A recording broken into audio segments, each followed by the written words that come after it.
Recording in progress.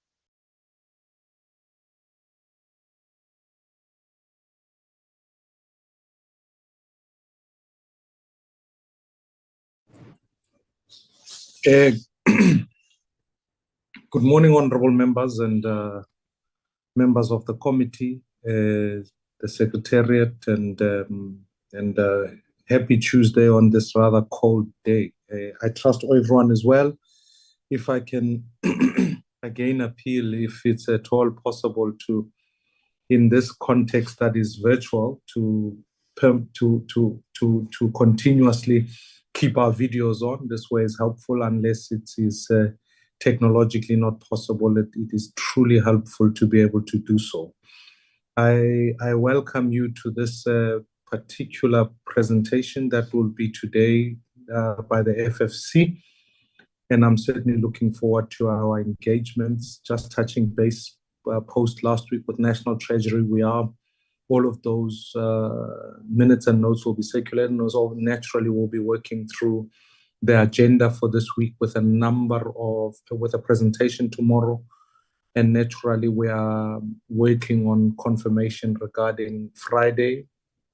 And then obviously next week the committee must adopt its own report in due course, so that we fulfill the legislative requirements and compliance that this committee is tasked to do. I think we have very important work, and so today's presentation is going to be crucial in going forward. So without too much delay, I move, if it's possible, I think that the agenda was circulated and adopted by members. Can we adopt the agenda? Is there a mover for that? I move. Honorable Wesley, you move for the adoption of the agenda. Is there a second in this regard? Honorable Bartlett, second.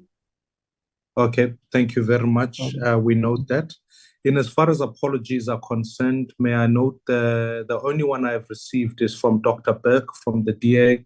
He'd sent a note yesterday to say he'd be delayed, but he will be joining us in an hour. Are there any other apologies, honorable members? Good morning, Chairperson, honorable members and guests. No other apologies from the Secretariat side. Thank you. Fantastic. I guess the only other apology to be noted is for anyone in the committee who's sympathetic to England as a country. My sincere apologies for your loss over this weekend. We are with you in our thoughts and prayers.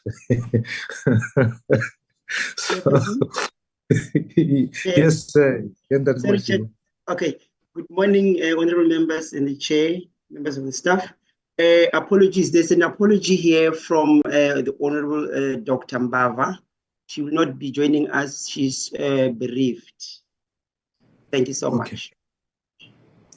If you can, just send a note to her, just to send our deep condolences and our thoughts with her. So noting all of those apologies, I want to welcome the team from the FFC, and ultimately we are now, what we will do, just by order of the day, we will give you, I worked through the presentation over the last couple of days. It shouldn't, we will allow you time to present. You've got sufficient time. This meeting is scheduled hopefully to be done by 11, and that's still the targeted finish time.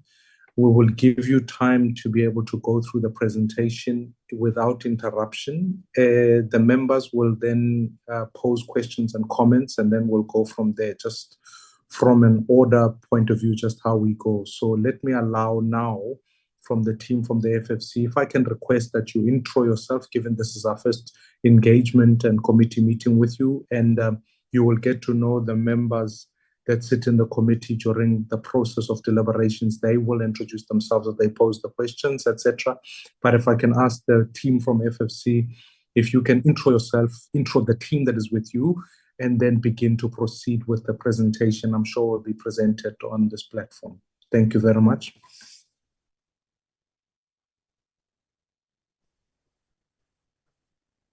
Thank you, Chair. Good morning to you, Chair, and honorable members. We are indeed the team from FFC. My name is Tando Ngozo. I'm one of the researchers here at the FFC, and I will be part of the presentation team that will be taking you through the presentation. I'm not alone. I'm with Sasha Peters, who's also a research manager at the FFC. And then we also have Huto Makua, who's also a researcher at the FFC. So we'll be taking you through this presentation. The chairperson has already reported, unfortunately cannot be with us because she's bereaved. But the team is here to take you through the presentation. So I'll start off by just I don't know if from your side, because from our side we're unable to share the presentation because the system says we've been disabled. So maybe from the parliamentary side they could flight the presentation for us, and then we can take it from there. Yeah, certainly, Darren. I think you've got the presentation and hopefully the controls of the virtual platform. Would you be able to project the presentation? Mashile, please come in. You are the host. I'm not the host of the meeting, so Mashile is the one in charge, chairperson. Okay. My apologies, Ramauba.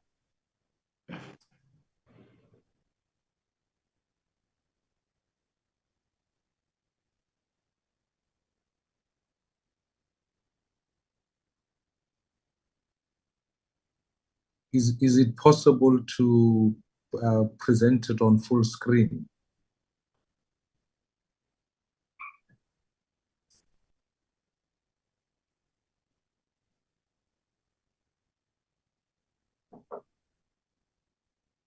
Oh, no. I think there must be a feature on PowerPoint that allows you to say present to full screen.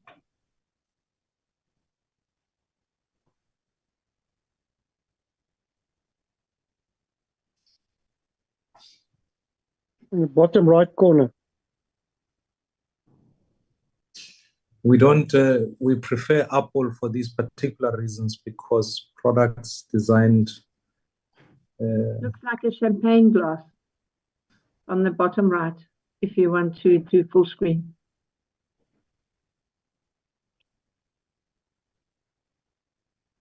No, is the button next to the one you touch on the volume? Yeah, just move to your left. That one, yeah. Thank you so much. Thank you. Over to you. Yes, thanks again, Chair. So we're making this presentation as part of the submission then on the appropriation bill for the 2024-2025 financial year. You can move on to the next slide. So in this slide, we just want to present a legislative context in as far as the commission is concerned. So we just want to say that the FFC is a constitutional institution, as members are aware, established under Chapter 13 of the Constitution, sections from 220 to 222. And his role mainly is to make recommendations to Parliament, that is National Parliament, Provincial Legislature, and other authorities as determined by national legislation. And therefore, there are relevant constitutional sections that we've listed there that speaks to our mandate. Suffice to say that the legislation referred to in these sections can only be enacted after considering the recommendations of the Commission. You can move on to the next slide. So in this slide, it's just the outline of the presentation. I myself will be talking to you about the 2024 fiscal framework, and then Sasha will come in and she will talk to you about the 2024 appropriation bill. And then Kutso will tackle the last two sections of the presentation. You can move on to the next slide. Yes. So the first section. Soviet. Comrade Soviet. Hi. I'm fine. How are you? Honorable member, if I can request that you everybody be on I'll mute. do that. Okay. All right.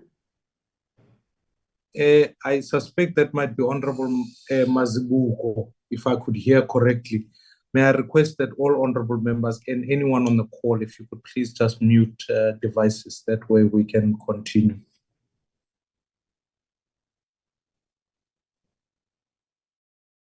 Thank you, sir. Mr. Mkwazo, you can continue. No, Chair, it's not me. It's Honorable Helen Neil May. So, Honorable Neil May, can you please mute? Oh, I apologize, Honorable Mazibuko, but we will have to have a side caucus to deal with it at the right time. I withdraw and I apologize. I will keep apologizing to you at every committee meeting, whatever the opportunity presents itself.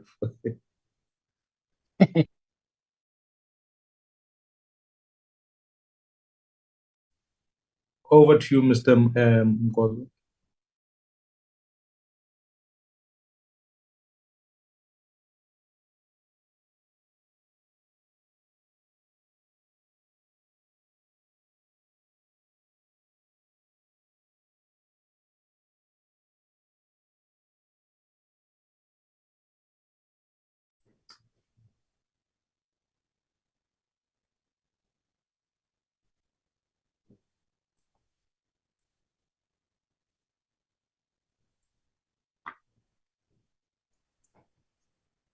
Thank you, Chair.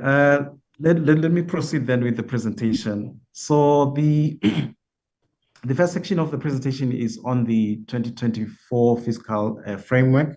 You can move on to the next slide. Yeah, so in this slide, we're presenting an overview of the fiscal of the 2024 fiscal framework.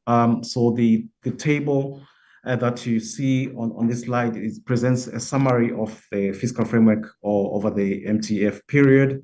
What we just want to note is that the budget deficit for 2023-24 has been revised upwards to 4.9% of GDP from the previous estimate of 4% in the 2023 budget. A consolidated budget deficit of 4.5 is projected for 2024-25, but it will narrow down to 3.3% of the GDP by 2026-2027. Revenue projections show that for 2023-24, there was the revenue 46.5 billion lower than the 2023 budget estimates. The 2024 budget projects that the main revenue of 1.8 trillion for 2024-25, which is 53.1 billion less than what was projected in the 2023 budget. The significant shortfalls in the revenue over the MTF reflect weak economic conditions and lower consumer demand, and that translate into declines in the corporate tax and value-added tax. The non-interest expenditure has been revised downward by 6 billion for 23-24 compared to the 2023 budget. Over the MTEF, consolidated non-interest expenditure is projected to contract at an average annual rate of 0.5% in real terms. You can move on to the next slide. So continuing with the overview of the 2024 fiscal framework, what we want to note and bring to the attention of the honorable members is that the gross borrowing requirements will accelerate from 332 billion in 2024-25 to 424.7 billion in 2025-26. Therefore, before declining to 279 billion in 2026-2027. But the main highlights of the budget is that the government has introduced the GFECRA settlement projected to reduce the borrowing requirements by 150 million over the medium term. What we want the honorable members to note from the analysis that we've done as the commission is that the prudent use of GFAC resources can reduce pressure on public finances and bond markets, signaling confidence to investors and financial markets. But while the GFAC settlement improves the debt outlook in the short run, it is seen as a short-term solution to a structural problem. The Commission, therefore, questions whether the cost and the risk of using foreign exchange reserves justify the temporary relief to address structural fiscal deficits. The Commission, therefore, is of the view that to resolve South Africa's debt crisis, the focus should be on tackling underlying fiscal challenges and implementing structural reforms for greater efficiency and productivity. Lastly, what we want to bring to the attention of the members is that drawing on reserves provides immediate fiscal relief, and that we welcome, but it is critical to assess short-term returns against long-term risk to maintain investor confidence and avoid increasing borrowing costs and debt distress. You can move on to the next slide.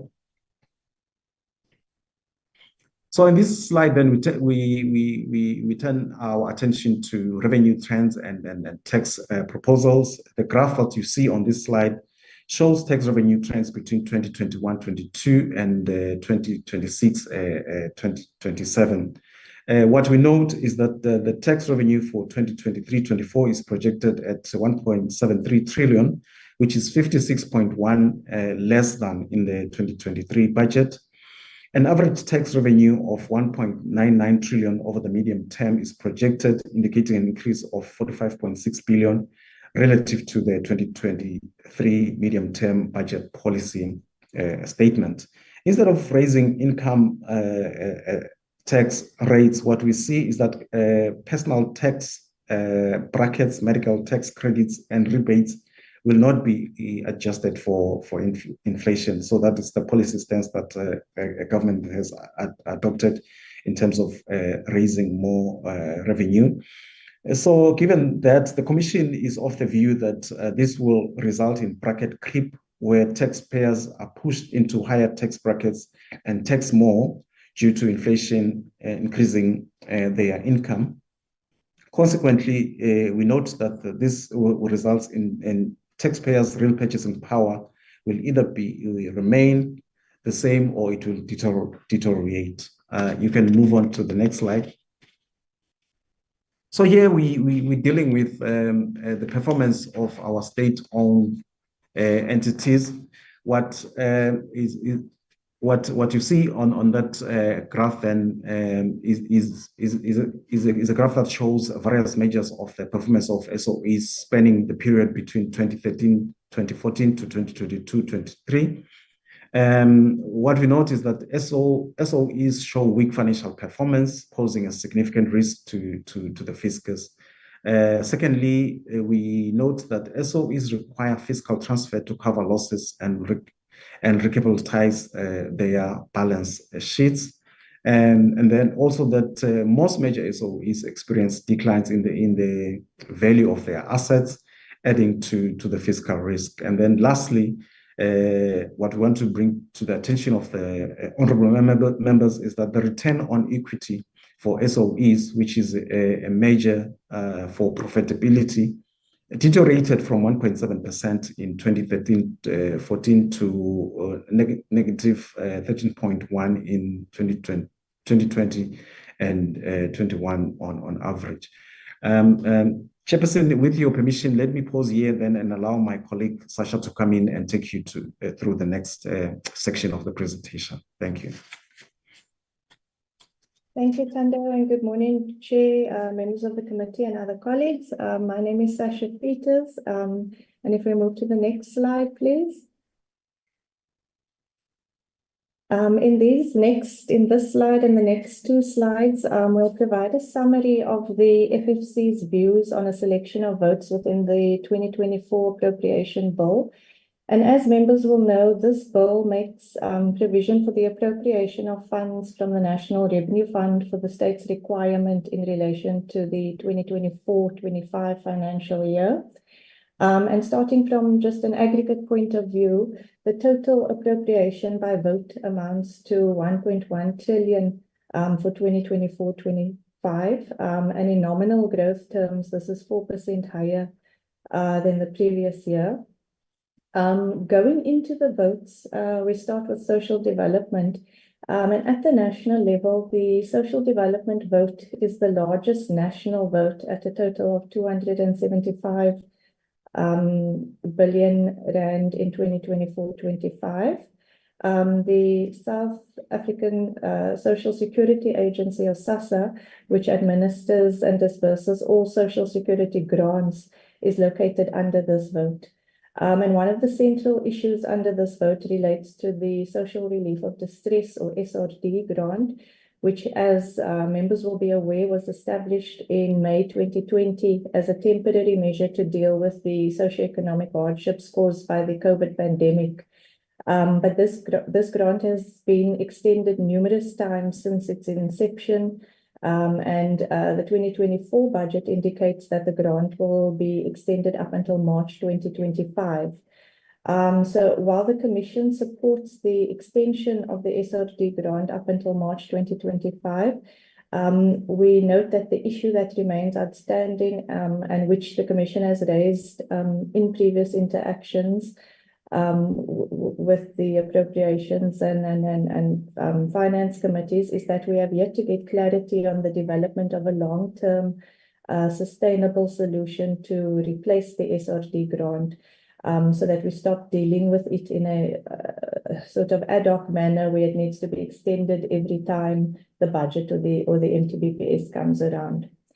The cooperative governance vote is the second largest vote. As you'll see in the fourth row in that table, the allocation to this vote is projected to grow by 7.3% in 2024-25. And this vote is where the local government equitable share allocation and some of the key local government conditional grants, such as your municipal infrastructure grant or MIG, is located. And part of the overall thrust of the 2024 budget is the protection of funding for municipalities via the equitable share allocation. And the Commission welcomes this as it implies protection of funding for the delivery of basic services to indigent households. Of course, the key here is to ensure that municipalities spend these funds efficiently and effectively, so that those households receive the basic services of water, sanitation, refuse removal, and electricity. Looking at the higher education and training vote, we see an overall growth of 5% projected for 2024-25. With respect to the sector, the Commission welcomes the launch in January 2024 of the comprehensive student funding model, which is aimed at catering for students falling in the missing middle. We do, however, caution against the decision to appoint the NSFAS to administer funding for the missing middle, especially with reference to the ongoing institutional challenges characterizing the NSFAS. Then, Chair, with respect to basic education, while we note the issues of poor quality that characterize the basic education sector, but we'd like to hone in on ECD, early child development. And as stated in our previous submissions, the Commission believes that investment in quality ECD is critical if we want to improve educational outcomes throughout the human capital pipeline. And in this context, we welcome the significant growth in the ECD grant in 2024-25. The one aspect that we do note is that 1.1 billion rand contained in the grant's baseline was set aside to implement a results-based financing initiative and a nutrition pilot. However, Budget 2024 notes that the money has been shifted to the National Department of Basic Education to implement this initiative on behalf of provinces. So this sounds very much like an indirect grant. So you get your usual conditional grants, which are funds transferred from a national sector department to either province or municipality, and then the province or municipality spends that money in alignment with the conditions of that grant. But with an indirect grant, the national department spends it on behalf of a province or municipality. And some of the research that the Commission has done in the past indicates that these indirect grants are not necessarily more efficient at achieving intended outcomes. So what we're saying here is that we do need a bit of clarity in terms of whether we are likely to see the establishment of an indirect component within the ECD conditional grant. Regarding the health vote, the Commission reiterates its support for the principle of universal health coverage. Given the NHI policy developments in the sector, we would advise government from an intergovernmental fiscal relations perspective to ensure that the full implications, especially for provinces, are considered and that strategies are put in place to support provinces in transitioning to the new system of public healthcare delivery. And we think this is important given that the implementation of the NHI will affect not only the resource allocation to this sphere, but also the constitutionally allocated set of powers and functions that are assigned to provinces in the Constitution.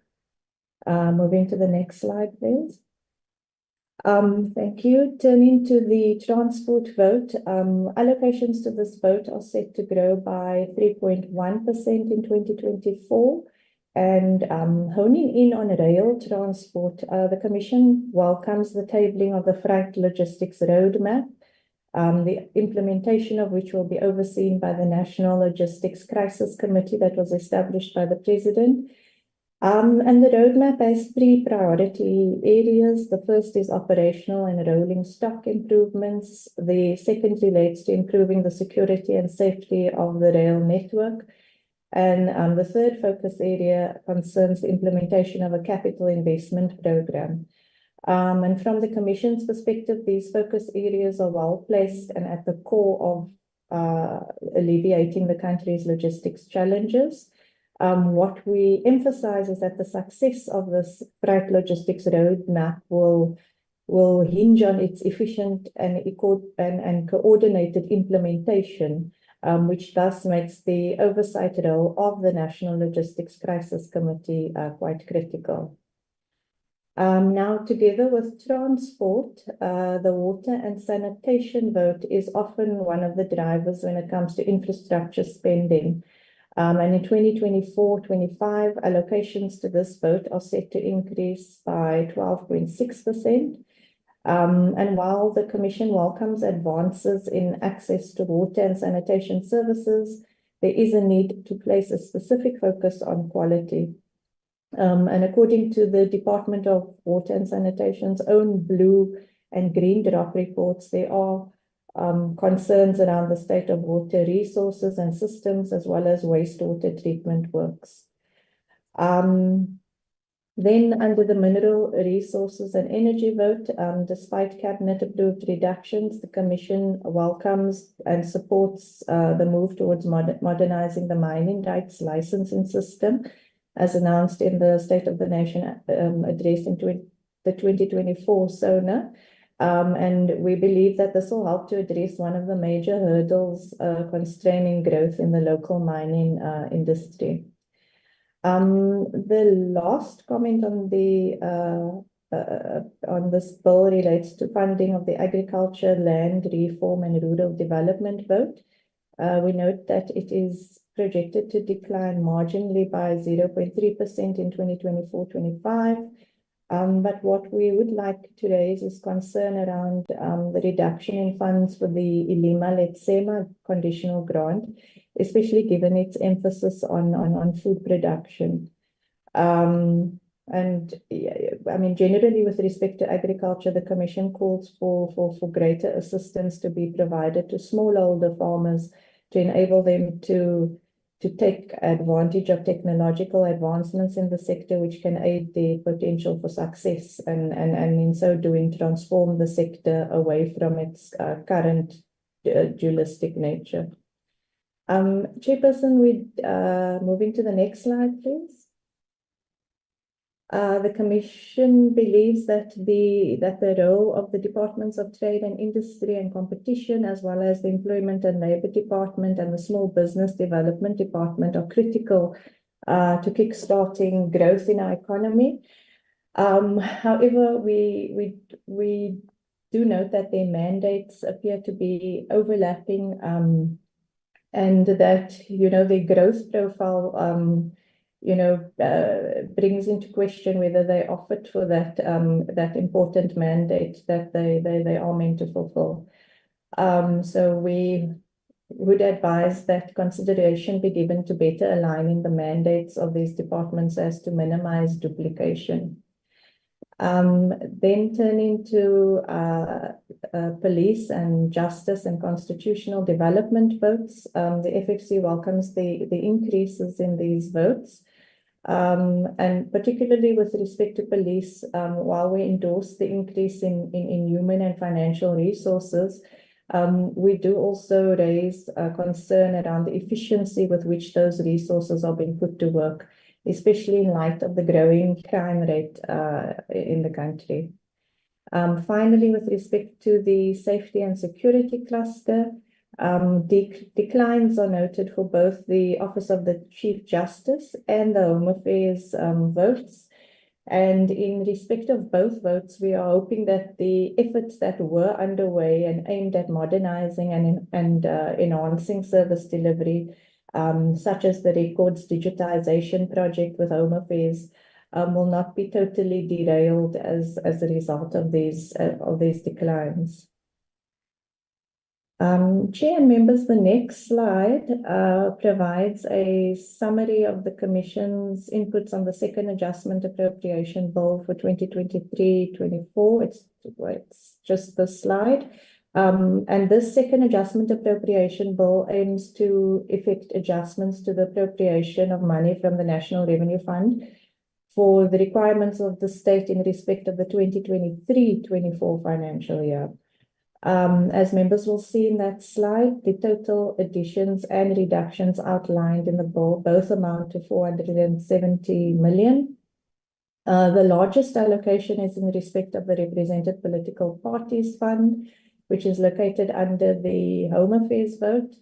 The FFC notes the reductions to the Community Works Program and the Expanded Public Works Program, or EPWP.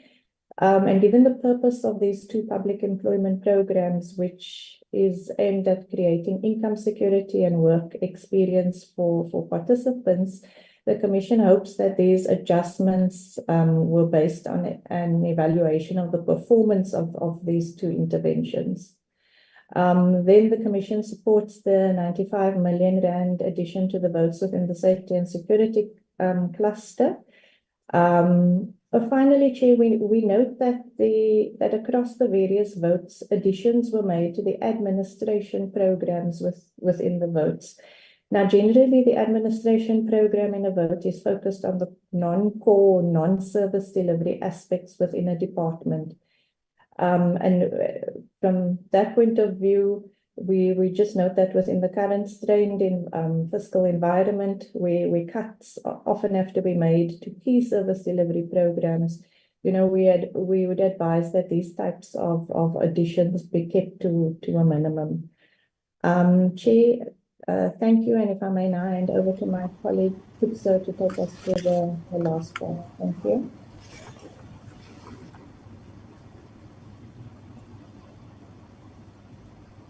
Thank you. Thank you, Sasha, and good morning, Honorable Chair and Honorable members. Can you go to the next slide, please?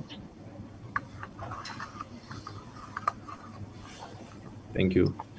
So, Honorable Chair, as the country celebrates 30 years of democracy, the FFC also celebrates its 30th anniversary, having made our first submission in September of 1995. So the Commission then appreciates the considerations of its recommendations made in the past 30 years by Parliament and the legislatures and government's implementation. So the Commission uplifted the first budget of the government on the national unity and public finance accountability report under the negotiated constitutional order. And after a prolonged recession that began in 1989, in the year 1993, South Africa saw some spurts of growth with 5 to 7% in seasonally adjusted and annualized growth rate in output measured from quarter to quarter. And during that time, the state revenue account recorded total revenues of approximately 89.2 billion, with expenditures reaching 114.7 billion. And as it stands here today, South Africa's main budget revenue exceeds 1.8 trillion and expenditures amounting to 2.1 trillion, which then leads to a deficit of 320.9 billion. Now, the question that many of us should reflect on is whether these expansions in public finance have been matched by corresponding improvements in the quantity, the quality, and the delivery of public goods and services. Excuse me. So we make a number of recommendations for the 2024 fiscal framework, also regarding public sector institutions and investment. Firstly, the Commission recommends a comprehensive economic growth strategy to surmount these obstacles and discover new prospects of growth. And the strategy should reorient the industrial policy and align it with shifting global trends and requirements. Embedded also in the strategy, we note that it should ignite an economically sustainable path by placing more emphasis on sectors that are increasingly in global demand, such as the production of grid-scale storage batteries for electricity and other green-related eco products, and position the country as a prominent figure in the fast-growing green technology market. The Commission also recommends strengthening state-owned entities' governance structures, while also rigorously assessing their business models and rationalizing operations by divesting non-core activities. And in addition to this, we recommend the speeding up of and establishing a centralized holding company as recommended by the Commission in our 2024-25 annual submission. And we stress that this centralized entity will constitute a well-organized platform to comprehensively tackle obstacles of state-owned entities, while also promoting strategic decision-making and ensuring unified efforts for operational and financial success. Next slide, please. Thank you. So the Commission also appreciates the efforts that have been made in terms of access to basic services since 1994. But we would like to strongly note that there is room for further improvement across a range of sectors. And for substantive change and transformation to occur, the Commission would like to point out that there is a need to complement the emphasis on quantity of access with a focus on the quality of such access.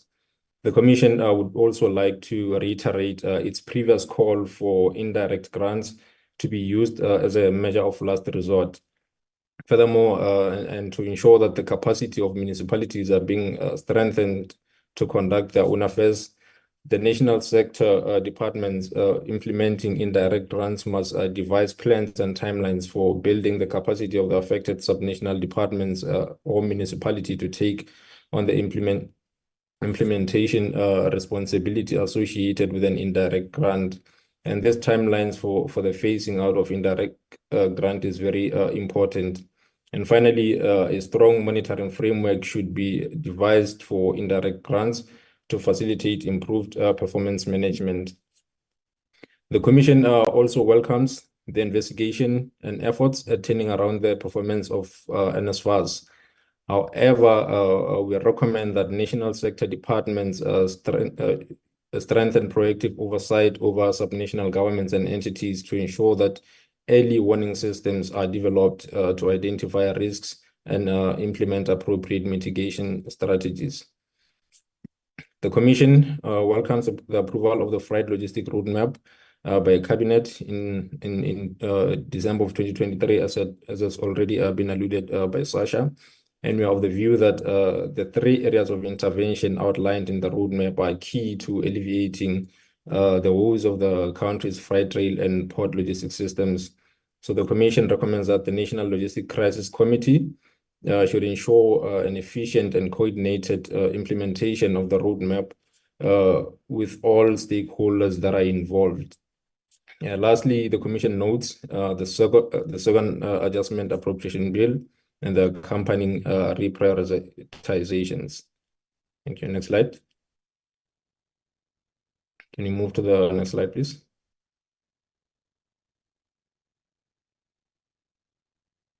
Thank you. So, Chairperson, as we are 6 years away from 2030, which is a year that was, or a year which the NDP was centered around, where a set of objectives should have been achieved in that year, we still have many problems in the country that really need to be fixed.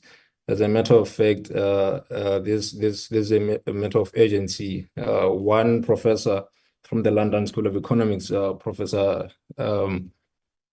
Mkandawire, once gave a lecture in the London School of Economics titled "Running While Others Are Walking." And just to bring it home, in order for us to really eliminate these problems, South Africa ought to run instead of walking. These are the problems of excessive accumulation of debt. We see the level of debt where we are in today, the declining fiscal resources, which are compounded by rising demand for services, the widespread inequality. South Africa is still one of the most unequal societies in the world, and service delivery failures are fueling public dissatisfaction, radical political rhetoric. The unemployment rate, which is very high in this day, the ineffective and inefficient public sector, the problem of overplanning and underachieving. For example, the programs that are listed here, we've seen their failures, or not very much failures, but the targets which were not achieved in totality, the RDP, the GEAR, the ASGISA, the New Growth Path. And now the question that we ought to ask ourselves is, in providing services, are we seeing value for money? So despite the consistent growth in public spending over the past 30 years, rising allocations have not always matched the commensurate improvement in service delivery outcomes. And in order to really fix these problems, we as a Commission would like to point out that we need to restructure and terminate ineffective programs so as to eliminate the wastage and also rooting out corruption. And also, we need to strengthen political accountability through legislative oversight and real testing. Next slide, please. Can you move to the last slide? Thank you so much. So in this slide, Honorable Chair and Honorable Members, would like just to bring to your attention, or just to make you aware that as per our constitutional mandate, the Financial and Fiscal Commission, even in this year, we've just recently tabled our annual submission for the 2025-26 financial year, centered around the theme public sector productivity, and outlined here some of the topics that we are covering, from improving public sector performance, productivity of the rail transport, a review of the support provided to smallholder farmers. We also evaluate the efficiency of the South African judicial system, also measure efficiency in the provision of healthcare. And lastly, we look at the local government sector in terms of its productive efficiency. However, this we believe that will be discussed as we meet in the near future, as we present this to the committee. Chairperson, this brings us to the end of our presentation. We thank you very much for affording us this opportunity to present to the committee today. Back to you, Chair. Thank you. Thank you very much, and thank you for that presentation. I have a number of questions that I wanted to put before you, and maybe if you, I will allow members to take hands just as they go, and as members, if you can indicate on this platform by raising hands so that I can acknowledge, and then we can go. In the meantime, just as a quick question, perhaps maybe to the initial presenter, just as a quick short note, I wanted to get a quick understanding whether or not, given your legislative mandate, you celebrate 30 years.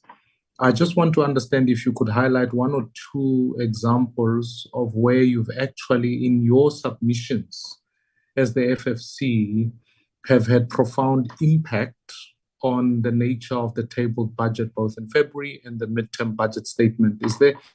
Are there two tangible examples? Because this appropriation committee is empowered by law to be able to make the certain submissions going into the midterm budget statements and certainly to the budget. So I want to understand from the FFC point of view, if there are one or two examples you could share quite quickly. I have other questions. I just wanted to establish that principle up front, just sort of understand whether there are any quick examples. So Mr. Mgozo, I don't know if you've got a quick response to that, and then I'll go through. I recognize Honorable Neil May, Honorable Douglas, Honorable Hlonyane, and Honorable Kingsley. So yeah, we'll go in that order. So let me just take that, just that quick response quickly. Please recognize me, Chair. I can't see the icon for the hand raising on my gadget. Okay, noted, Honorable Mazibuko.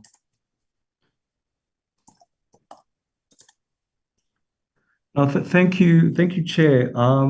In terms of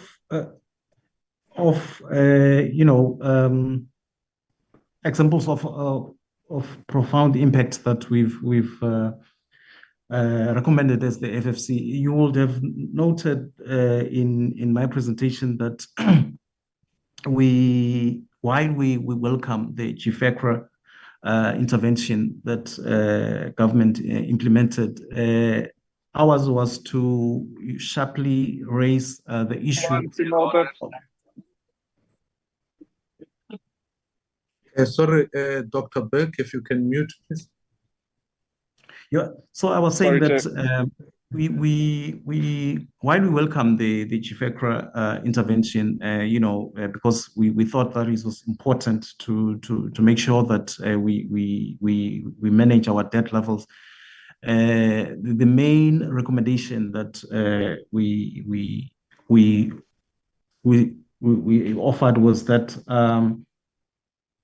in order, that should be balanced with the fact that there are structural challenges fiscally that we are having, so that the GFECRA therefore should not be a substitute of those structural adjustment that must happen in order to properly manage public finances. So I think that was our key recommendation, that while we accept and welcome what was done with respect to GFECRA, but what becomes important for us is to make sure that the other structural adjustment that must happen must also be taken into consideration. So we recommended that balanced view when it came to that intervention. That's the quick one that I can think of, Chairperson, unless you also want us to elaborate on. No, I think it's going to be an important question to frame our not only our current engagement but our long-term engagement. Because I think it's absolutely vital that we recognize the role of Parliament and by extension the Appropriations Committee, in that a presentation such as one you've tabled today and further recommendations must be matters that this particular committee notes, takes cognizance of, and begins to act in tandem with those, so that when we table recommendations and appropriations going back into committee, they are substantive and consequential. Otherwise, this presentation becomes one for noting, and it's nice to understand, but we must give material to the role that this committee is empowered to by law. So in thinking about that, I mean, as I noted earlier, there are a number of issues. You highlight NSFAS, you highlight a number of, I will elaborate later on some of the growth initiatives. There are various committees that the presidency has set up, certainly looking at rail and freight. What we cannot do as South Africa, and I think that's a principle I want to establish, is to say what we cannot do as South Africa is to have a function following or in this instance, we have a budget tabled and we almost seek to align objectives to that budget without asking the very fundamental question: what are the objectives, and is there a budget to support that? Because whilst the NDP might be the lodestar, the reality of it is that if one of the objectives of the NDP was a 5% growth, well, the last 10 years have told us that that objective has not been met. Therefore, it has budget implications, as you've put forward. Therefore, we need to rethink this particular issue. That's why I want to empower us as a committee to really, when you make recommendations for the next 5 years, you say you benchmark us internationally.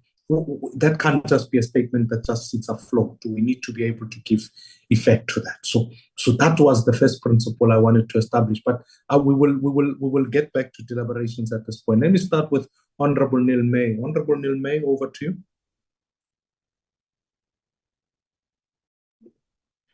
No, thank you very much, Chair. Let me appreciate the presentation and your comments, which are very valued.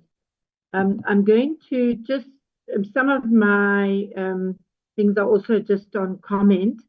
Back to page 7 of the presentation, it was noted that the budget was 56.1 billion less than the 2023 budget.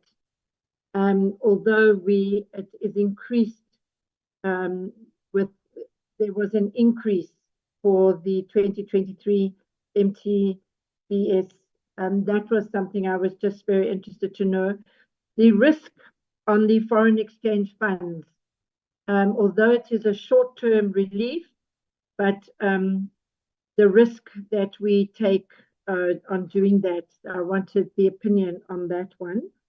The social development, going down to the mention on social development, there was something that was very interested.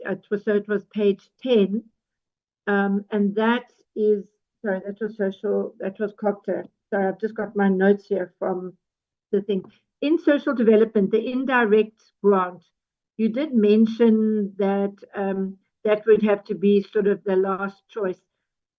What was the purpose of that in the National Department having that grant going directly, indirect to obviously beneficiaries or organizations rather than feeding through the provincial and local government spheres? That was a comment, and your comment on that was also noted. Coming back to COGTA, which was on page 10, I welcome that the equitable share has been spared, and obviously that is what really does assist the municipalities, especially with the indigent, covering the expenses and the grants that we give on that side, the discounts to indigent. And I think that was something that was, I know municipalities were worried at some stage that that would actually diminish, and I see that that is still there. Coming back to higher education, you mentioned that there was the scheme for the missing middle.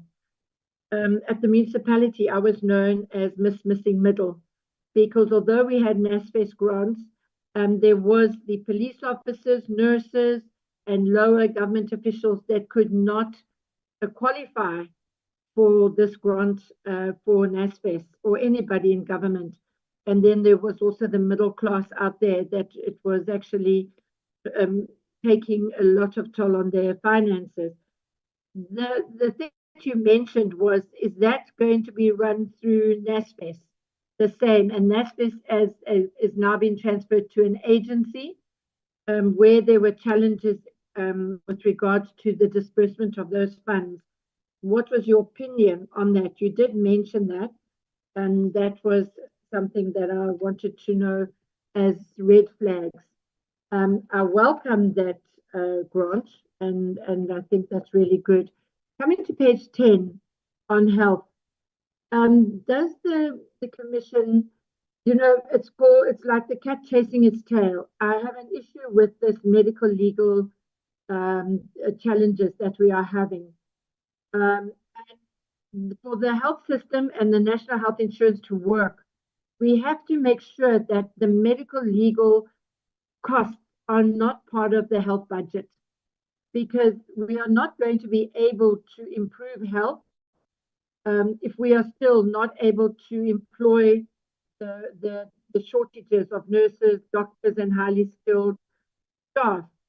Does the commission have an opinion on that? Because it should actually maybe be moved to the state attorney's office or something to that line, because we're not going to improve health with the budgets that are coming, and even with the money that they're going to be getting now, a chunk of that is going to go to medical legal. And that is a challenge that I'm looking to see what your opinion is with regards to that. The last one was the EPWP. I see that there was a decrease in the money for EPWP. You know, in municipalities, EPWP is so important. It is the lifeblood of communities' only chance of having somebody being employed. There's training courses. EPWP are trained in skills, and that is a worry for me, that there would be that decrease. The CDWs comes via the province, and obviously that they do on road maintenance, etc. with regards to that. And that is the only comment that I wanted to say was, I can see there was the decrease in funding for that. Otherwise, Chair, your comments were very relevant, and I thank you for the presentation. Thank you, Honourable Member. If we can move on to Honourable Douglas. Thank you, Chair. I've got a couple of questions. Firstly, given the pressing need for sustainable development across the African continent, how does the Financial and Fiscal Commission's budget for 2024 specifically address the alignment of South Africa's fiscal policies with the broader Pan-African goals of economic integration, poverty alleviation, and infrastructure development, especially in the context of fostering intra-African trade and investment? Furthermore, in the light of recent scandals in the department, under the department's leadership, and there are allegations of mismanagement of funds in the municipal infrastructure grant and irregularities in the allocation of disaster relief funds. How can we ensure transparency and accountability in the disbursement and utilization of these critical resources, and what is being done to bring those accountable to book? Additionally, the current cooperative governance and traditional affairs budget appears totally inadequate for the support of kings and queens and the restitution of land, particularly for the Khoi and San Aboriginal and African indigenous communities. Moreover, considering the significant shortcomings in the expanded works program, for example, the failure to provide sustainable jobs and inadequate training for participants, how does the Commission plan to step in and ensure that this vital initiative meets its goals of reducing unemployment and providing meaningful economic opportunities for our citizens? So I'd just like to start with those. Thank you. Thank you, sir. Can I hand over to Honorable Mazibuko?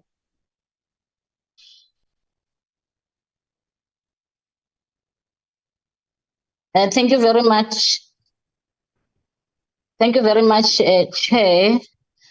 I have few questions. Some of the questions have already been asked. I'm trying to switch on my camera, but I think at the village where I am, the network is a problem. Let me just try and see. Okay, I think you can see me now. Yes, yeah, we can. Chair. Okay, thank you.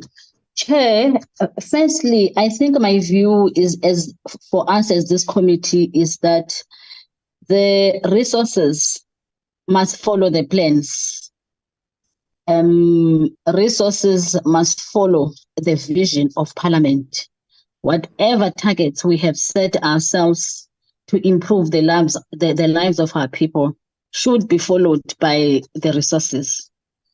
Having said that, I think the decrease of the allocation of the vote of agriculture, land and reform and rural development, as well as the increase on the vote on administration, is unfortunate.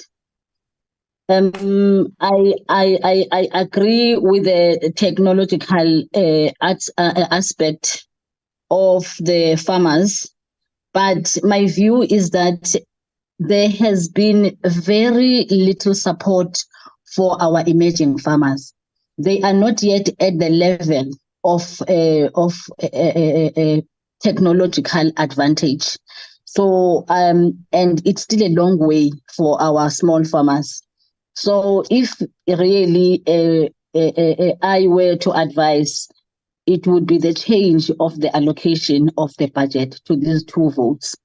At least decrease the administration and increase the agriculture, land reform and rural development. And also, maybe similar to your question, is for the years of the existence of the Commission, in terms of the impact, have their advices and recommendations been implemented? And where they have not been implemented, what are the recourse? Because most of the things they have highlighted speak exactly to the state and the current the state of our country currently, and many things that needs to be paid attention to. The deterioration of the infrastructure and everything that the Commission has highlighted, and the suggestion they have made. So what I'm questioning here are the powers in terms of the implementation of the recommendations of the Commission. And lastly, Chair, yesterday I made a request at the meeting of the Standing Committee for Finance, at the presentation made by National Treasury. They made mention of the same presentation on cooperative governance in relation to equitable share.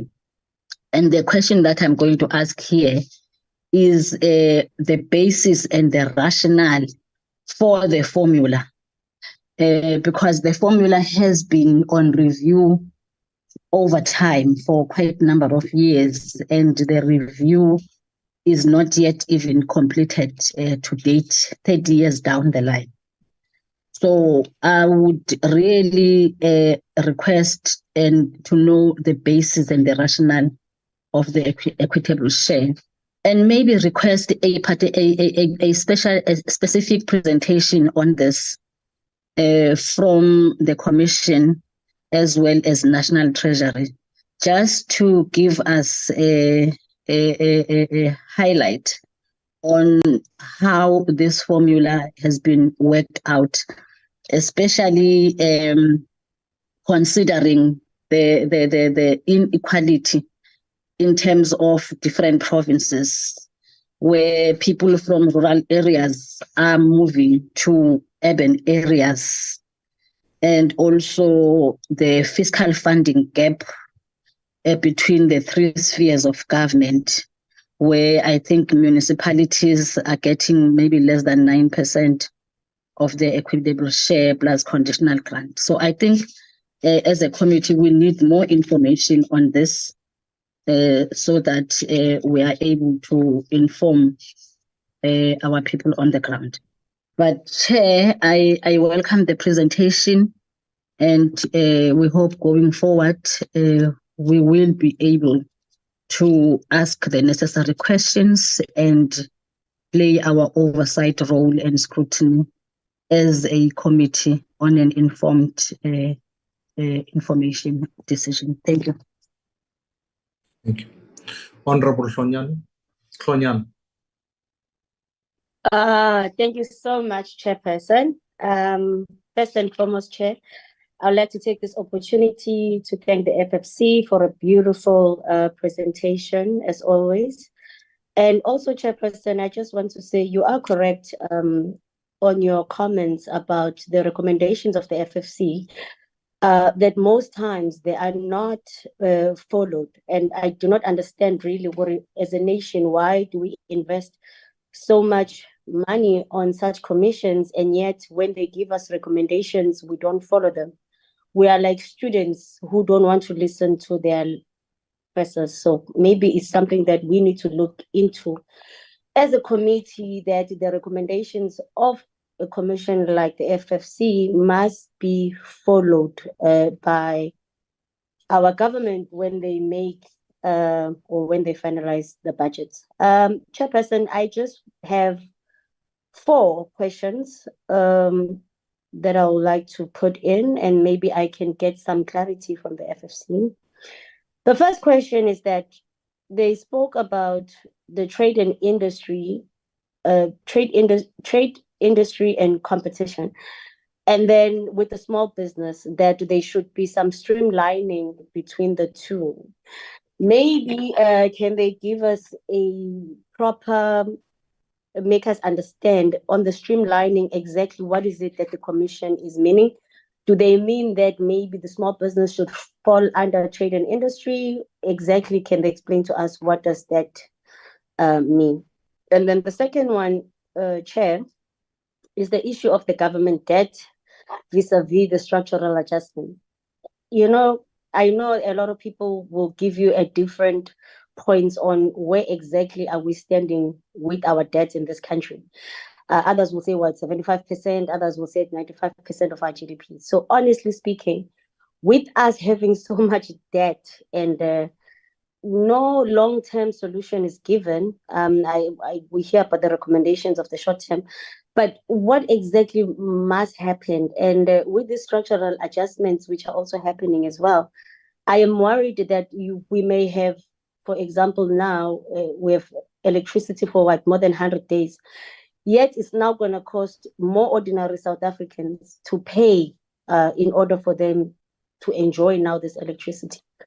So as we do these adjustments, I just want to understand from the FFC, how do we do it while protecting the ordinary South Africans in not paying more for the debt that we have as a country, and most of that money was stolen anyway by the current government.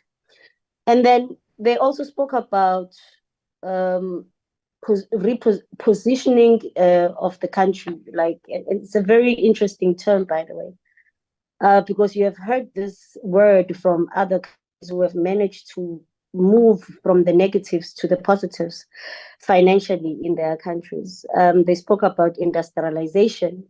Can maybe the Commission also speak more about this? Because, you know, we find South Africa to be one of the richest countries in Africa when it comes to commodities. You know, we have gold, diamonds.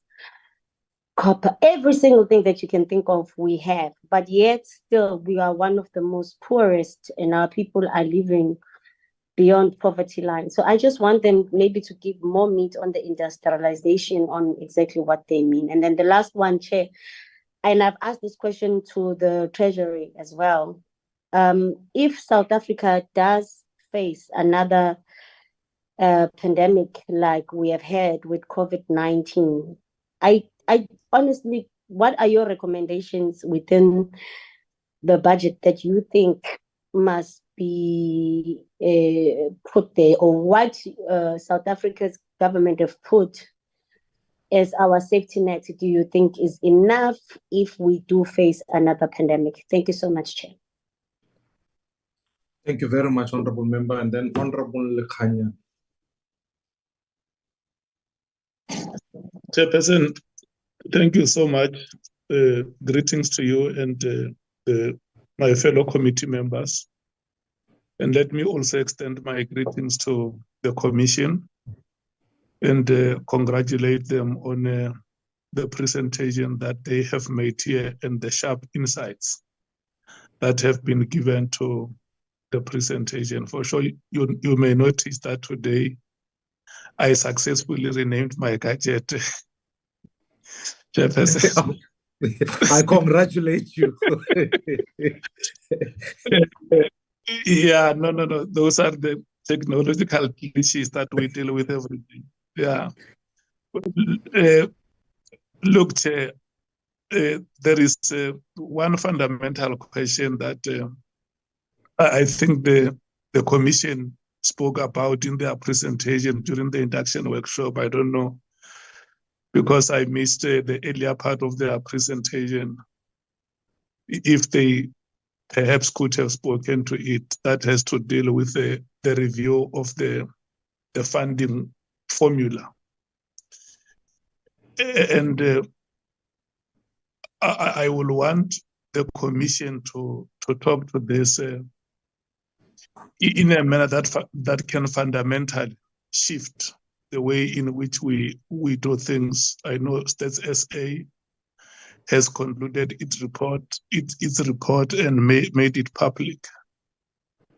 And when we want to follow the funding formula or the baseline that has been there, we are often tempted or inclined to continue with or to be informed by the report of the Commission, which I'm not saying that must not be relevant. But look, the country in which we live, the inequality, the poverty, the unemployment, it's not an accident of history. It was designed to be like this and also occasioned by statute. If you know the colonial and apartheid laws that have been passed in this country were meant to impoverish Black people, to dispossess them, and take everything that could dignify them, denigrate them. And so now, in most cases, when we have been allocating resources, to some extent, we have been very cosmetic. And I want to check with the Commission as to whether there is a proposal for a review of this funding model, which will be informed by the spatial disparities, not only population demographics, but the spatial disparities between localities. If somebody comes from a rural area where there is no clinic, where there is no public facility, like a village where I come from, the only public facility we have is a primary school and nothing else or nothing more. So how do we model our funding formula in such a way that it responds to such disparities and not only informed by population demographics? And then number 2, Chair, is with regard to inclusive socioeconomic growth or inclusive socioeconomic development. In the opinion or assessment of the Commission, what are the structural impediments that make it difficult for us as a country to realize inclusive socioeconomic development? And how can we use the financial resources that we have in this country to realize that? Thank you so much. Thank you, Josiaka. And then lastly was, there was a hand that recognized earlier from, I will confirm now, Honorable Kingsley. it was Honorable Kingsley, yes. Thank you, Chair. My apologies, my signal is not so great, so I'll just speak audio. I actually want to just compliment you for a very specific question. I actually want to make it much more sharper. How are we going to get the departments and Parliament taking the Commission's recommendations serious for the change? I think that's the question that you ask. I think we as a committee has an obligation to ensure that we take these recommendations and make it serious business. The second matter I just want to quickly be succinct on is the matter around servicing the debt cost, or the cost of servicing the debt. That I see is a massive problem for us at the moment. Is there another way that the Commission can consider an approach to take with regards to developing a different model with regards to funding these costs? Because I'm just increasing the I'm really concerned about it. Thank you. Thank you, good sir. And just before, I mean, given to the nature of the question, I think as a committee, I mean, at some level we will have to, and perhaps maybe Thursday will be the first opportunity that we begin at length to understand the objectives of the current administration. The point simply is not to infer preference to or not. We're all from respective political parties, but I think we are going to have to settle this question quite urgently and quite quickly. And that's one of the things I'm hoping that at our strategic breakaway we will grapple with the issue of the macro objectives and whether, which is a comment that's been made here, the budget follows that, and whether we as a committee, given the FFC's recommendations, and tomorrow we have an engagement with a PBO, what is the nature and scope of influence over that? The FFC has a profound role, given even in the introductory slides, that prior to the passing of particular bills, its inputs are important and must be considered prior to that. And so I think as a committee, our first mandate is to ensure that the exercise of that mandate is effected too, because some of it is derived, in the case of the FFC, some from the Constitution, in the case of this particular, from the required legislation. So I just think that's an important point of departure. If we are going to, rather than us having a nice conversation, it's going to be an important conversation given our role as oversight. Because that will also give us some of the issues that are raised here. It's one thing for us to discuss the rands and cents in as far as appropriations are concerned. But for example, naturally, when you look at, I think it is in the presentation, the issues of whether you can give appropriations to water and sanitation department, but if the quality of that water is deteriorating, there is a question about whether there's value for money and whether that value is affected. You raise fundamental questions about ECD in education as an argument. Whether or not we can study the correlation that argues the case that a child who starts at an ECD center has a higher probability of completing school. That is measuring a particular outcome. And so when we look at the funding around that issue, contrast that to the question of NSFAS as an example. As a committee, we'll have to be strong on our recommendations because these things are going to be important. I mean, I might hold a preference that says ECD affects 100% of the populations, whereas higher education affects, as the current status quo, just a little bit around the 12 to 15% of the population once it hits post-matric, depending on those who get there and the skills that go in there. So these issues then become important. And so I want to get the FFC's, if you like, guidance on such matters, because we want as a committee to be able to, particularly going to the next phase of the budget cycle, to be able to hold those inputs, to be able to put them forward and also to hold them accountable in our role as oversight.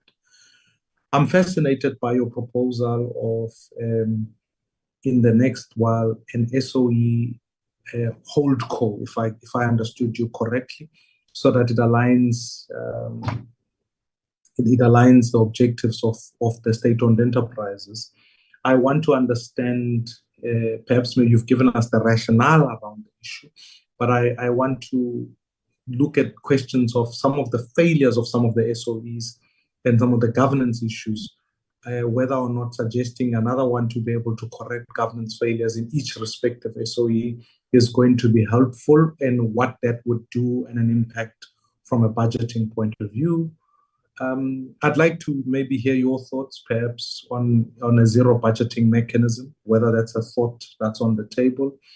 And you've raised the question of price stability as it speaks to inflation. I think you spoke about bracket creep and no adjustment for inflation. Now, that, from a monetary policy point of view, is given as a mandate to the Reserve Bank. So I'm fascinated to hear whether this is not a philosophical view, it's just a question, those who talk about inflation targeting and the range that we set at the moment, because I do think there is another school of thought that asks the question that increasing our debt and a ballooning debt may or may not be a bad thing, depending on if it's spent on strategic expenditure. So that would be a question. That's really what I'm trying to understand, because my macro question really speaks to saying, how do we achieve growth? Because at this point in time, for all, we can focus on probity of appropriations. But I think we must also obsess ourselves with the question at its broader level of growth and objectives. Because if we don't do that, all we are going to do is inherit what has taken place in the last 30 years, replicate it for the next 30, and achieve what those who argue the case of doing the same thing and hoping for a different outcome and define it as madness, we're going to achieve that, because all we'll do is inherit historical practice and transfer it to the future, and that's not going to help us. So I'm trying to frame that. So maybe more specific questions speak to the holdco, speak as a failure to SOEs, speak to the question of interest rates and how the interaction there is, speak to the macro objectives, the macroeconomic objectives, and we'll get a sense of that coming Thursday, hopefully. And then ensuring that once we've got all of those as a committee and our work in conjunction with the work that the FFC has been putting forward, how do we work together so that there's actual tangible teeth to the work that we do? Otherwise, this committee can run the risk of becoming just a talk shop with nice discussions. Let me hand over to you, Seth. You can proceed with the question. And I know and thank you for the presentations, both to Sasha and the other honorable sir who presented earlier on. We can then proceed from there. You can respond from there. Thank you.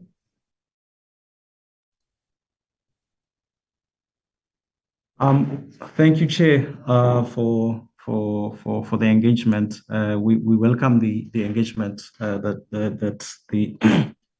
that comes from the honourable members. It's a mouthful, in terms of the questions that you've raised. We might not be able to exhaust them in this forum, but when necessary, we will provide also written responses to some aspects that we might not have the opportunity to respond, extensively to. So let me speak to the recurring issues throughout the comments and the questions, and then I'll invite other colleagues to come up to come in with specifics, specific responses to the questions. So the issue of FFC recommendations, it's an important one because I think as honorable members are wondering, how do we make sure that they are taken on board and they are implemented? Now, the Minister for Finance is legally obligated to take into consideration FFC recommendations, and he has to respond to them to say how they are taken into consideration. But maybe let me just briefly explain the process. So the annual submission that we talked about in the presentation, we presented 10 months before the next budget. So then the minister has an ample time to look at the recommendation and then implement, explain even how he or she is going to implement them in the next budget. So that's how the FFC recommendations find their way into the budget, and where he is not able to implement the recommendation, he explains why that is the reason. So what I'm trying to explain is there is a legal obligation on the part of the Minister of Finance to take into consideration the recommendation. Whether that has happened to the satisfaction maybe of the honorable members will be maybe a debate for another day. Secondly, then the impact of the FFC, we touched on briefly on it when we started, Chairperson, but let me elaborate a bit on because I firstly understood the question to be what is the immediate impact. But over the 30 years, the FFC has done a lot that has defined its impact. Most importantly, the FFC has designed what is known as the equitable share, especially the provincial equitable share, and recommended the formula and the components thereof. So there is the education component, health component, basic component, an institutional component, and a poverty component, as well as an economic activity component that constitutes the provincial equitable share. The biggest of them all being the education component, which is at 48%, given the mandate of the provinces. Also followed by the health component, which is 27%, and then the basic component sitting at 16%, and the others taking relatively smaller percentages. But that was the recommendation of the FFC to come up with the provincial equitable share, but also not just the provincial equitable share, also the local government equitable share, which is made up of 5 components: the basic service part, there is the governance capacity part, the institutional component, the community service component, the revenue adjustment factor, and the stabilization part and component. And as honorable members might have pointed out, there is an ongoing debate as to these formulas, are they still relevant, because they were formulated a while ago, but do they still serve the same purpose?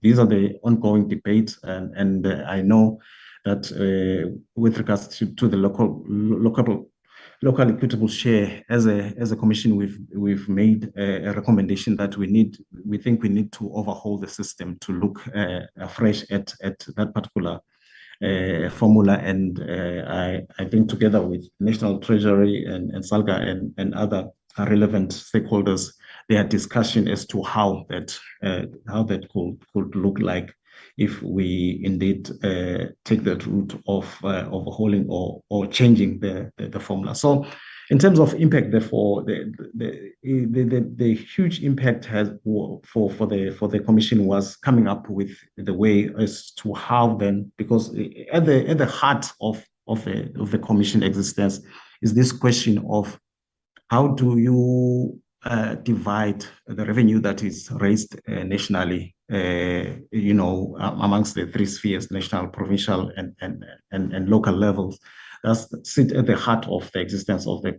So you have to find a way, and the commission did come with a formula-based approach to do that. Also, the issues of cost and norms. The commission came up with that concept. How do you make sure that resources, you calculate the resources that are required for the functions that subnational levels must carry out. Those were the huge impact that the commission has had over the years that are still relevant even to today. And I'm saying that then, therefore, the debate is ongoing to see if this could not be revised to speak to the current challenges that we have as a country. Let me talk briefly about the economic questions that were raised. I think the question of repositioning the economy. So what we're saying is that the literature tells us that the South African economy has, as honorable members will be aware, has been based on the fact that we are a commodity-based country. So there is this mineral electricity nexus that is at the center of that. That speaks to us generating our electricity through coal. And we are aware that the world is moving away from that. We're moving to the green economy. So by what we mean by repositioning the economy is that we need then to find new drivers of the economy that speaks to the green economy. And we're saying we must, when we talk of industrialization, for instance, we're saying we must reorient our industrial policy so that we talk to the goods that will be required for the green economy. For ourselves, that is, we make examples, for instance, of batteries that can store electricity. There are also technologies that can be devised that speaks to the green economy that we can use as a country, but also, most importantly, can export. So our manufacturing sector must think of how we produce these goods for ourselves, but also for the world. That's what basically, in short, what we mean about the repositioning of the economy and industrialization. Just a word on inflation targeting, as raised by the chairperson.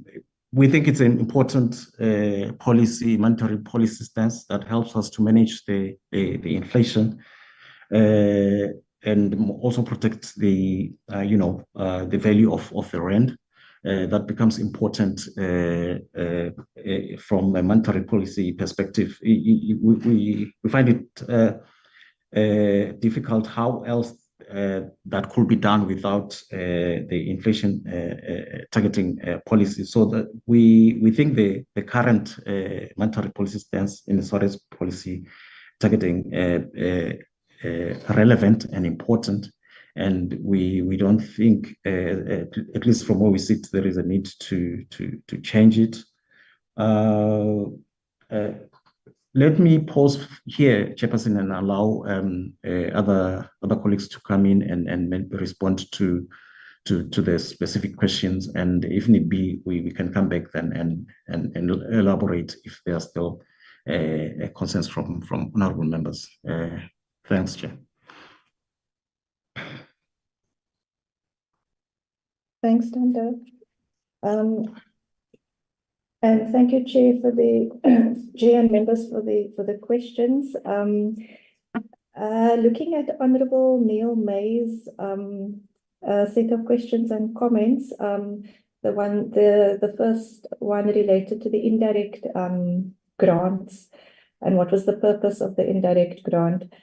Usually, national departments establish indirect grants where they say subnational government, whether it's provinces or municipalities, do not possess the capacity to spend and implement funding allocated. But the FFC in the has some years back, a few years ago, looked at we did an assessment of the performance of indirect grants. And what we found is that national governments are not necessarily better capacitated to implement a program or spend money than a province or municipality. There are, of course, cases where national government can assist, but our view is that, if we think about what the Constitution requires, what it requires is that national government, in the case of provinces, and if we look at Section 154, national and provincial governments, in the case of municipalities, must build capacity for a sphere to manage their affairs and perform their functions.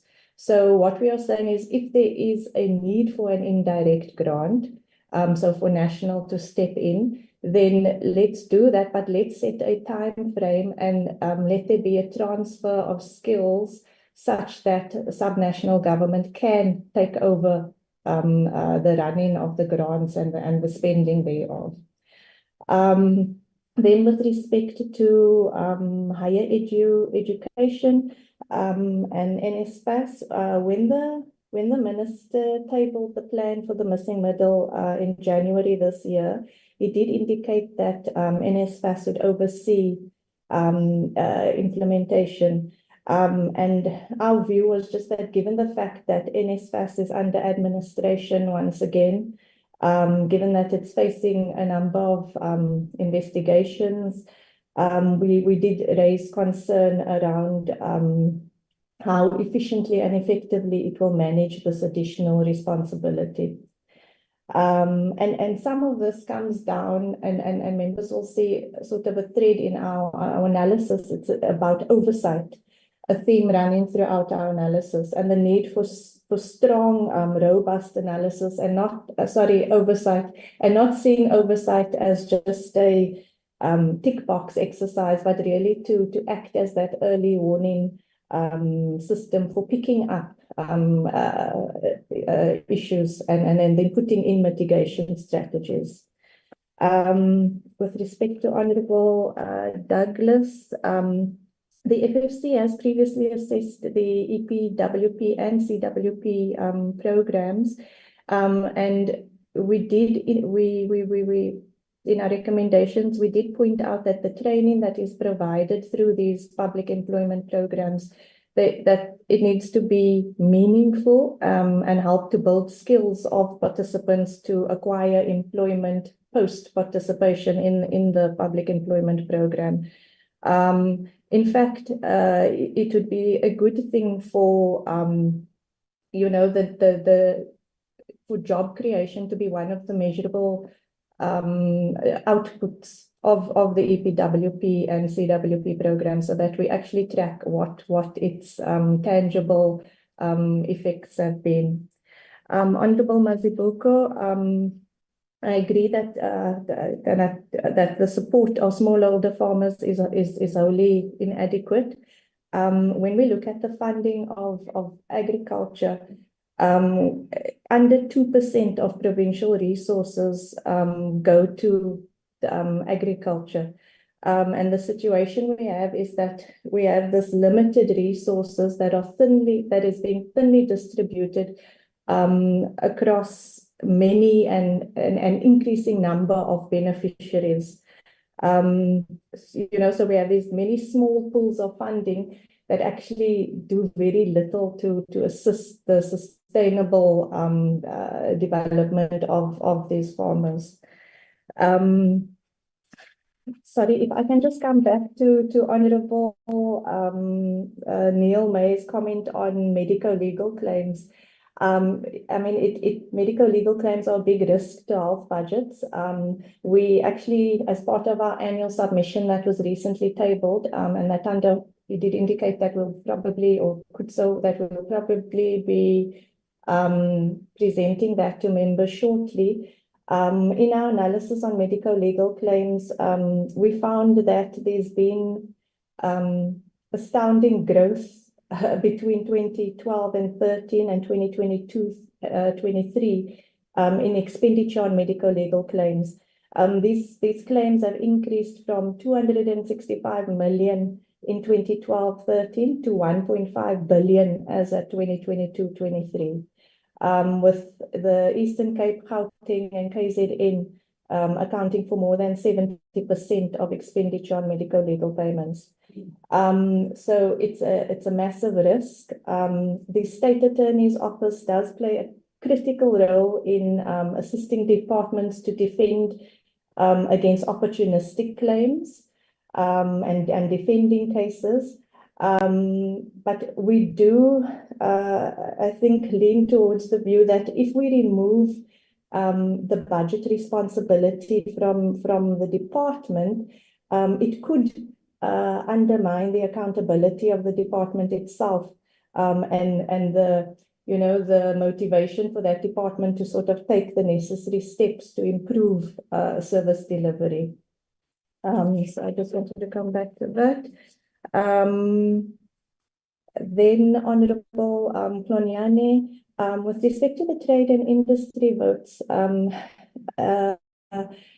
we looked at the departments within the economic development space, and these departments are meant to play a sort of a really powerful role in facilitating growth, and they should be at the center of reigniting growth in our country. But we do note that mandates overlap, and when we look at the budget and growth profiles of these departments, either the budgets are cut or they show year-on-year very marginal growth, which for us we think it necessitates a relook at how they are capacitated vis-a-vis the role that they play.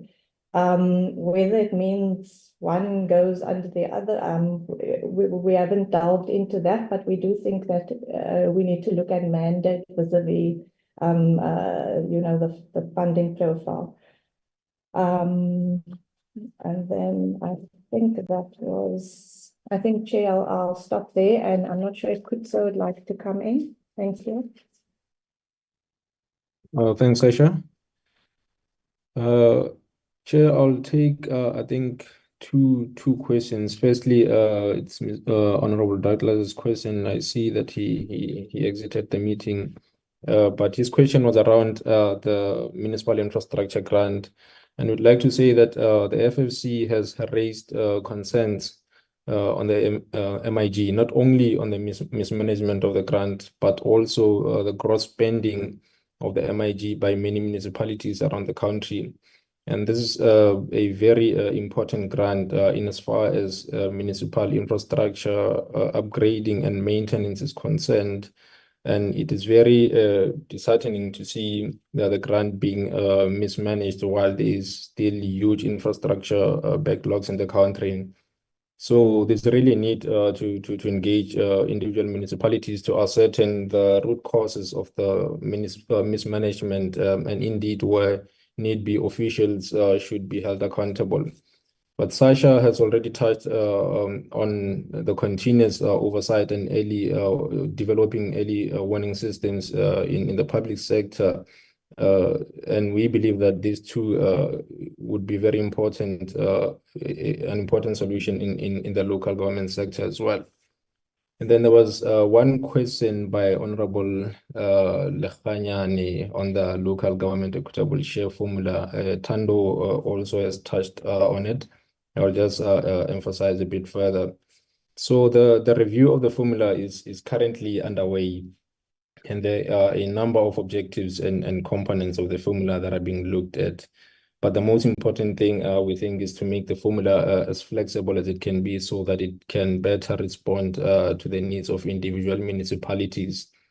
But we would like also to still emphasize that demographics are still very important, because if we ignore those, then would be also ignoring, for example, the spatial inequalities and socioeconomic disparities that differentiate the current categories of municipalities that are in the country.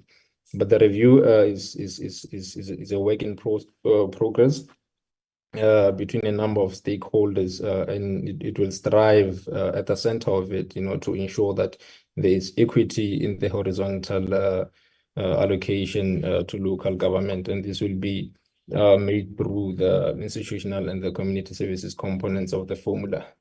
That's it for me, Honorable Chairperson. I'll hand back over to you. Thank you.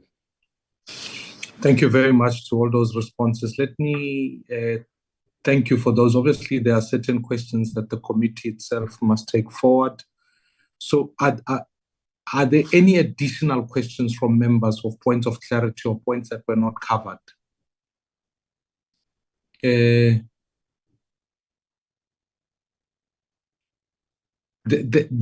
being no.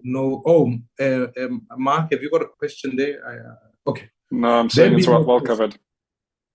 There being no further questions, there are just a couple of points that I want to, while the FFC is here, that naturally, and we are sitting with the MANCO to be able to plan for a strategic breakaway.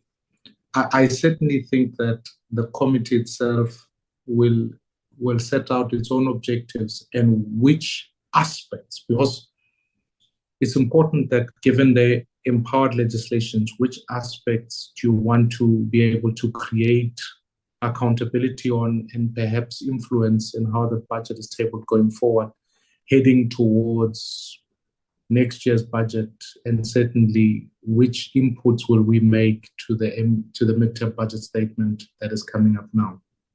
Reasons for that is simply there are current matters that are already in adjustment, such as the splitting of agriculture and its former department and what that means in terms of budgeting. I think I note members' questions about the review of the formula. I think that's absolutely important. And to that effect, I take the insights that say that we need to have a joint engagement between National Treasury and the FFC in terms of how that formula and what its allocations are particular to provinces. So we will be able to establish that going forward.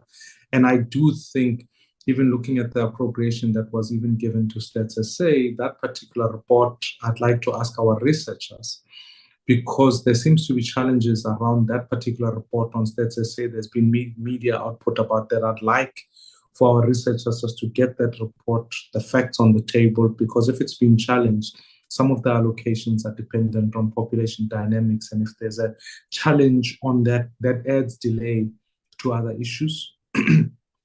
And so naturally, we'll have to look at that. I take and note the point about initiatives that looked at how do we build inclusive socioeconomic development objectives. And I think it would be paramount that when we finish tomorrow's presentation with the PBO, that the committee itself expresses itself on some of the issues that look at that particular aspect of inclusive socioeconomic development goals, because the FFC has already highlighted in its own presentation that, looking at programs like GEAS, GISA, etc., and now the NDP, that we are 6 years away from the NDP. I can almost tell you, as night follows day, we are not going to achieve some of the objectives that are there, given the trajectory of the last 10 years, lest a miracle happens. So we've got to look at those issues as a committee and say, well, given that, what are some of the inputs we have to make to ensure that there's better accountability? If you like, there should be bang for our buck, if I could put it in that sense.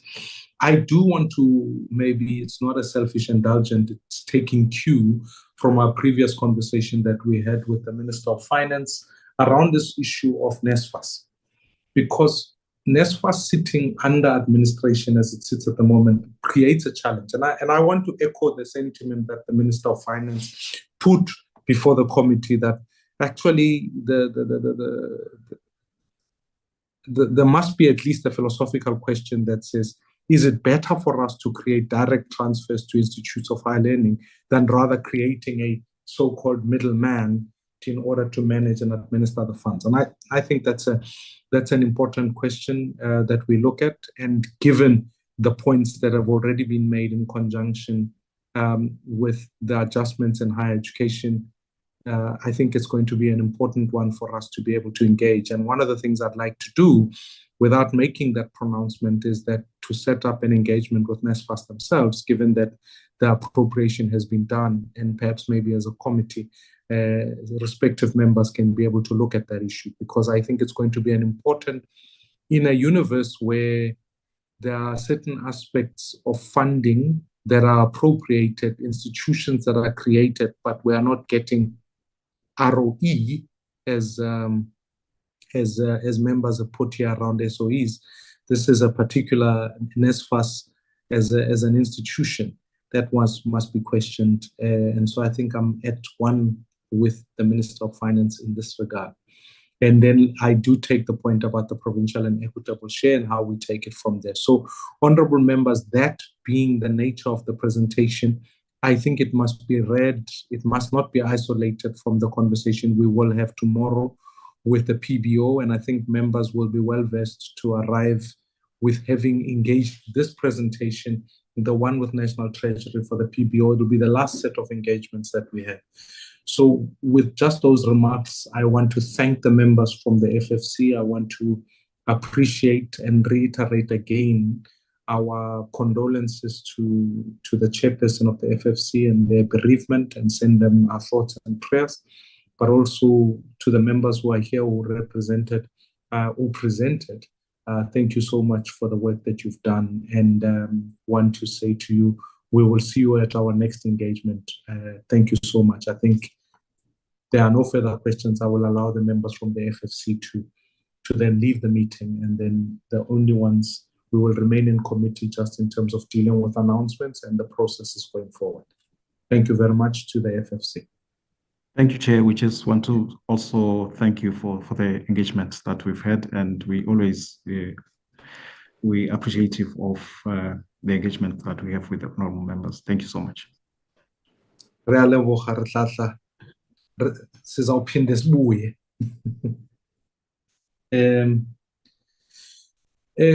To the members of the committee, just in terms of announcements that are left, we have,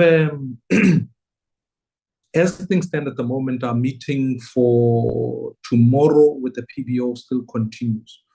We have a slight challenge with the meeting that is taking place on Friday of submissions. I am engaged at this point in time, partly because in the schedule of Parliament, you've got the tabling of the opening of Parliament on Thursday night, and then you have a debate following on from that on the Friday, resuming at 10. Our meeting in terms of public submissions is scheduled for 9. We have requested that potentially as an act of compromise, because I can appreciate parties need to be in the House when the responses are taking place as far as the debate is concerned. And on another level, we have an obligation to hear the public submissions so that they can be ATC'd on time, so that when the committee meets to consider its own report, all the legislative and processes have been taken into place. So, and there are a number of stakeholders who have already committed to that. So we are in the process of negotiating, and one of the positions that I would recommend, perhaps maybe the committee can take, given that the meeting is virtual, is to resume at 8 o'clock, which will mean that the committee sits from 8 to potentially 10 or 11, and that will mean that members will then go back into the House on time, if we all can somewhat take the hearing in the precinct, so that we're able to just transition into the center to take it from there. It would be, of course, it's truncated and it's difficult, but it makes it even harder if you want to move it to another day, given the fact that you've got ATCs that need to be done on time, and the committee must consider its own report. And what I don't want to do is fall foul of the failure to comply from a legislative process. So, and if we are starting to move when the committee adopts its own report, there's another dilemma. So I raised that dilemma with you, where I'm engaged with the House chairpersons, and I'm engaged with the chief whip of the majority party to try and see how best we can resolve this issue. Honorable Mark, is there a comment you want to make?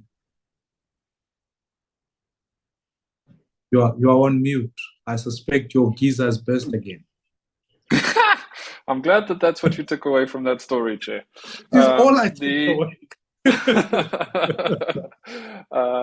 No, I support your intention and plan to make sure that the public hearings go ahead. I think this is very important. And 8 o'clock at the height of winter is no problem. However, I must point out that there's not an option for us to go past 10 o'clock in the morning on that crucial debate in the House. So from 8 to 10, you have my full support, but I must say that 10 to 11 will not be possible. I do believe that we'll be able to get, just judging again by the length of this meeting, which was scheduled for 3 hours, and we're effectively done in 2. I do believe we'll be able to cover a fair bit of ground if we move it to an hour earlier and spend 2 hours on the matter. But from 10 o'clock, we will not be able to attend. Okay, I note that point. Honorable Galaxy tab 56. Sorry, it's difficult to see, so I can't tell. It says Galaxy tab here. So if I Honorable Bartlett. Sorry? Honorable Bartlett. Honorable Bartlett, you can proceed. Sorry, Chair, for not switching on my video. I have a challenge of flu. I know it's been the second week, but I'll agree with the time scheduled for 8 to 10. But either you already said that you will liaise with the chairpersons. So if you can just heard about that conversation if the chairs agreed, and we'll be fine. But it's also important for us to be in the House. But otherwise, Chair, we'll wait on you. Thank you very much. I will send the respective communication in there. I just wanted to sensitize members so that when members get notification, they don't feel like it is ill-considered. It is just the nature of this period, given that they're trying to merge everything on the go. So as soon as the engagements are done, we'll then send a formal communique to members and do our best to try and accommodate it, even if we have to comply with this. But we can't set ourselves up as a committee to say we want to hear the public and then A, not do justice to it, and B, one, legislatively, we cannot be able to do that. With that in mind, I think we will send the correspondence as we go. Honorable Neil May, is that a legacy hand or is that a fresh hand? No, Chair, after your sum up, I just wanted to apologize for unmuting at the time. I answered the phone from Comrade the Soviet, and by accident it was a slip of the finger. I didn't realize I was unmuted. I apologize profusely. No, I appreciate that, and it's well noted. Thank you so much, Honorable Neil May. And it's the nature of Zoom. It has its own dilemmas.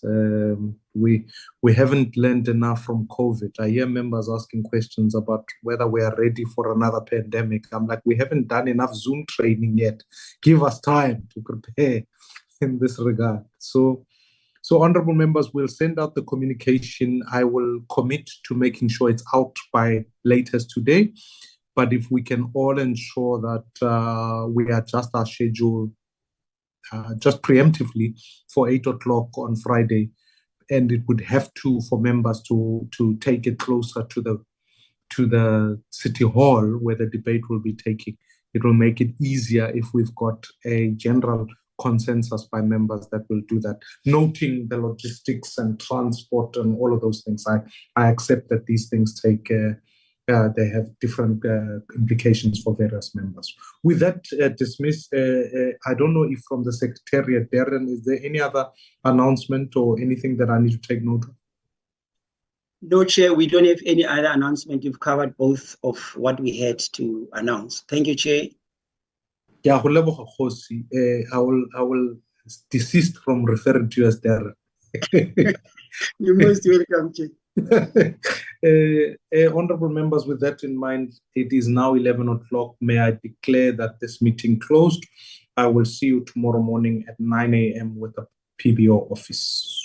Thank you very much. Thank you, Chair. Thank you, Chair. Thank you, Chairperson. Thank you, Chair. Recording stopped.